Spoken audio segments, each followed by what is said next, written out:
আসসালামু আলাইকুম all friends, দেশ এবং দেশের বাইরে থেকে যারা দেখতে পারতেছেন তাদেরকে জানাই আমার অন্তরের অন্তরস্থল থেকে আন্তরিক শুভেচ্ছা অভিনন্দন। অবশেষে বাড়ি এসে পৌঁছলাম। এই আমার কলিজার টুকরা বড় মেয়ে, এবং এরা হচ্ছে দুজন বড় আর ছোট, উম্মে হানি এবং উম্মে আইমান। উম্মে আইমান হচ্ছে বড়, উম্মে হানি হচ্ছে ছোট। তো বাচ্চারা প্রথম মাস্টার কে জানেন? আমার মনে হচ্ছে প্রথম মাস্টার হচ্ছে মা।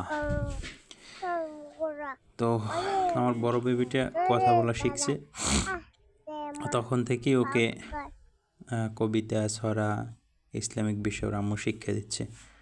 চেষ্টা করব ইনশাআল্লাহ যাতে ইসলামের পথে ওদেরকে দুজনকে হাফেজা বানাতে পারি। দোয়া করবেন আমার জন্য, আমিও দোয়া করি আপনাদের জন্য। ভালো থাকবেন এবং ভিডিওটা দেখলে লাইক করবেন, SMS করবেন। আমি অবশ্যই আপনাদের SMS-এর জবাব দেওয়ার চেষ্টা করব। আর যারা নতুন দেখবেন তারা অবশ্যই ফলো দেবেন, আমি ফলো ব্যাক দেবো ইনশাআল্লাহ।